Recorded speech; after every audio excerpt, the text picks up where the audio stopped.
What's up, everyone? It's John Samuel, and welcome to All Access Live. I'm excited to have Doug McCullough here today, who is the person who launched a disability leadership workforce program that I took part in, and also works over at J&J. And if you saw the post, he is the dairy guy. So welcome, Doug. Fantastic to be here. Thanks for the invitation, John.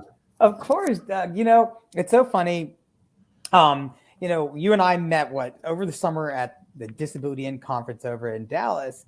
And I want to give a little context because I was with my business partner, Mike Guinelli. He and I were having a drink and getting ready to go over to the dinner. And here you come and ask if you could sit next to us.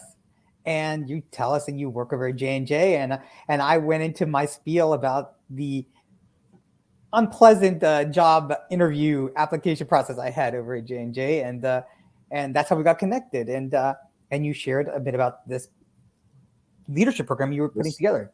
Yeah, this kernel of an idea. Right. So can you talk about what this program is? Because I did a terrible job in my intro of what it is, but can you talk about this kernel of an idea that you had and what it became? Yeah, absolutely. My pleasure. So I've been, so first of all, very sorry about your negative experience with the Johnson & Johnson interviewing process. We've certainly made strides to improve that, and inclusion is certainly a top priority across all types of diversity at J&J. But this idea, so I've been involved with the Johnson & Johnson Disability Employee Resource Group, and through that, have had the chance to work with a lot of disabled people at Johnson & Johnson. And as with any of these employee resource groups, you end up doing a lot of events and doing a lot of activities. And it struck me that sometimes when we would ask someone to lead one of these events, that they would struggle a bit. And it caught me a bit off guard because these were very talented people. They were very, competent at their jobs, doing very well professionally. But when you ask them to actually lead something, they would struggle a bit sometimes. And it struck me that oftentimes this was just a skill set that they'd never been asked to lead anything before. They'd never been in a leadership position before. And as I started thinking about it, it struck me that, oh, well, this maybe isn't entirely surprising that oftentimes people with disabilities haven't had the opportunity to develop those leadership skills, haven't had those foundational leadership experiences that many others have had, coming up, whether in high school, being, let's say, a student council president or captain of the basketball team, or in college, being a leader in their extracurricular activities or professional clubs. And so often that people with disabilities aren't necessarily viewed as leaders, or don't view themselves as leaders because they've never, that expectation hasn't been there. So it struck me there's a real opportunity or need maybe to have programming specific for people with disabilities related to leadership. And as I started looking around at leadership development programs related to diversity, there's a lot of programs out there, based on gender, race and ethnicity, sexual orientation, but disability was oftentimes left out of those types of programs. And so it struck me, started talking to people about, hey, what's your experience been with as a talented person with a disability from a leadership perspective, and just basic things. And I got a lot of strong feedback from people saying, sometimes they would have problems getting mentors because mentors would have low expectations of them. Often, as you know, John, oftentimes in the disability community, we'll talk, the phrases out there, the tyranny of low expectations. Yes. that people with disabilities, are just, we don't have the same level of expectations for those. And this can be frustrating for talented people with disabilities. And one example that definitely stood out to me was there's this person that had an MBA from a top business school, and they'd started their career, and there was this great job opportunity that opened up at their company, and they talked to their mentor about it. And the mentor said, well, that's a pretty tough job. I'm not sure, if that would be something that would be a good fit for you. And this person's like, what are you talking about? This is exactly what I'm trying to achieve here. Yeah. But this mentor was again sort of having low expectations and wasn't just thinking about of how this person could potentially do this job. So I'll pause there, and we can get in more details of the actual program. But that was really the genesis and some of the basic thinking of like, hey, I think maybe there's a real need here to do something in this area. One of the coolest things that you were able to do is bring together this super talented group of people. And I love the topics that you did choose, like the inner critic. It's something that I've dealt with, right? Like it's something I deal with on a daily basis. And, I thought that was one of the things is like you catered the topics of the course really around things that were focused on individuals with disability, what they face, but then everyone faces, right? It's yeah.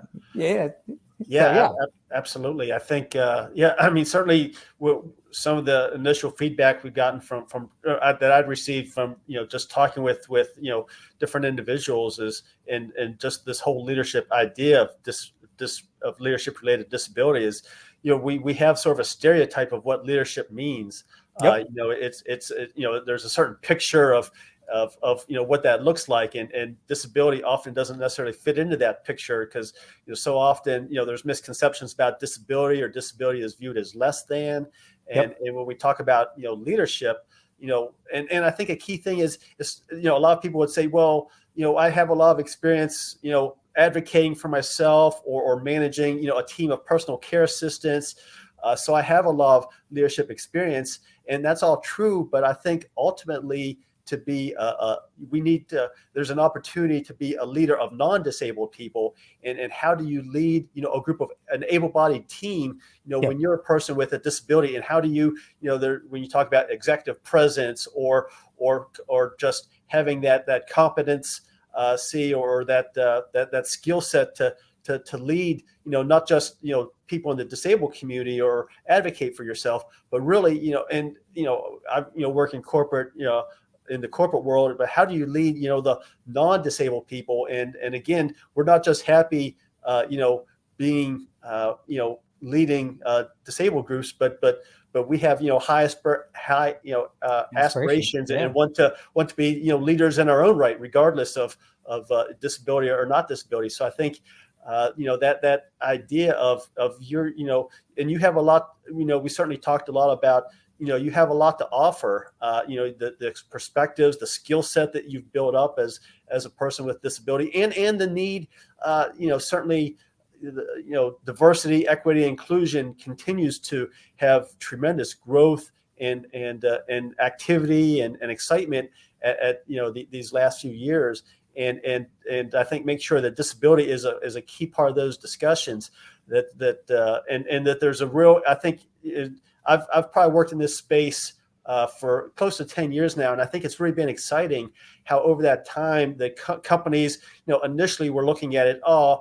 Disability inclusion is a nice thing to do. That's a right thing to do, but it would always get put on the back burner behind other diversity programs, because they would see the business case for those, whereas disability inclusion was again viewed more as a nice to have. But that paradigm has really changed these last few years, where companies are realizing that the same business case that applies to other types of diverse communities absolutely applies to the disability community as well. And they're now viewing it as this business imperative, and whether or not that's developing products for the disabled community, whether or not that's tapping into this tremendous pool of talent of the 1.5 billion disabled people around the world, and saying, hey, we need to have more of those people working in our organizations so we can understand their perspectives and tap into their strengths. And like I said, it's really been and so companies are now actively recruiting for people in the disability community.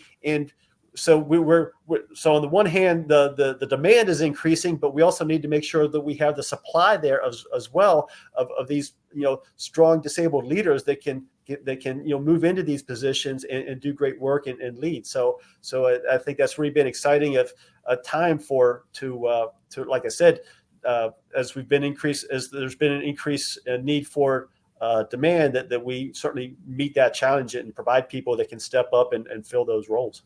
No, I totally agree with you. I mean, even with my own organization at Ablr, well, I mean, I talk about how with our digital accessibility services and our, disability inclusion training, like, we're building up the demand, right? And then through our workforce development program, we're training up to fill that supply. And you're right. I mean, it's that you need that demand and supply. And right now companies are seeing the ROI, and that is driving that demand. So the programs like this, which you just did, is amazing.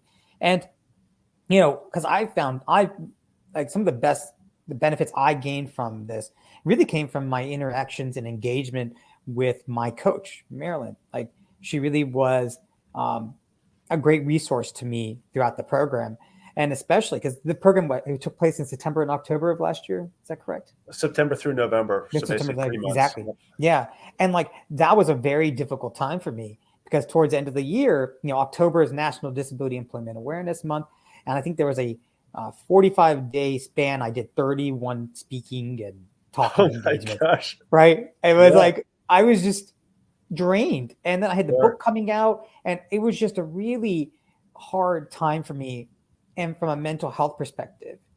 Yeah. And for me, when we talk about leadership, mental health is a big piece of that.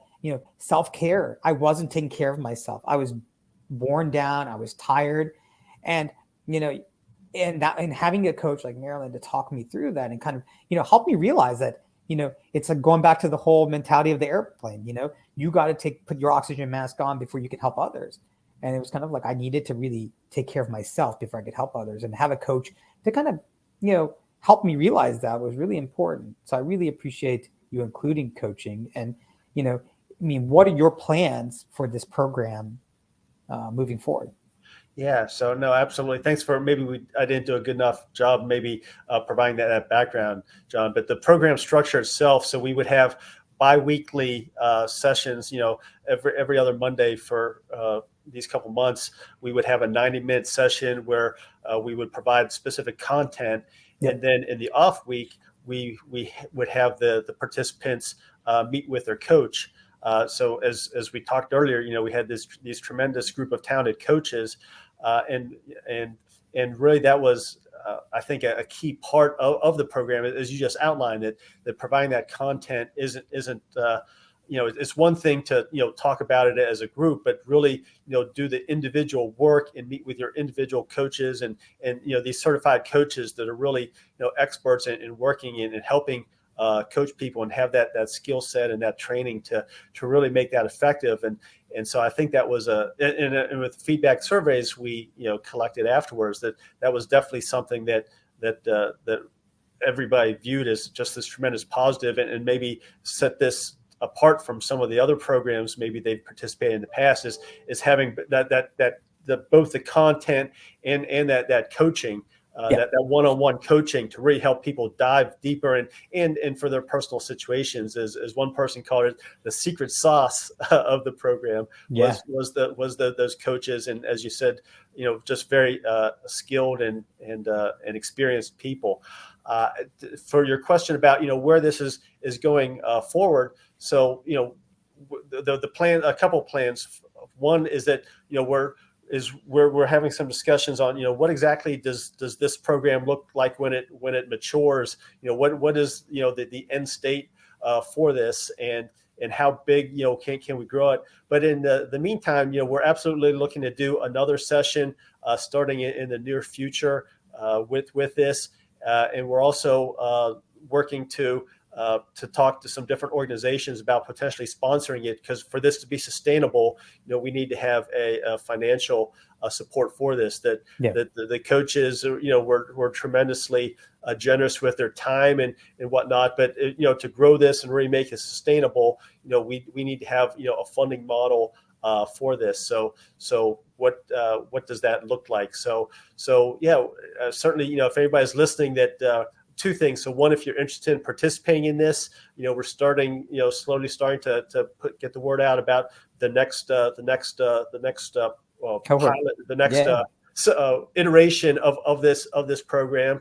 And then also, if anyone has any connections with organizations that would potentially be interested in being a financial sponsor for this, and being involved in that way, those would be two things that would welcome any listener to reach out to John or myself and help us with that. Because so I think the more we talk about this, is you talk about that snowball effect, John, is that as I said initially, it seemed like this might be a good idea, but we're not sure yet. But as we've had more conversations and talked to more people, and the reach of this has increased, it's just really reinforced to me just how much this is needed, and what a big opportunity there is to do something in this space. So we're really excited about continuing to grow this.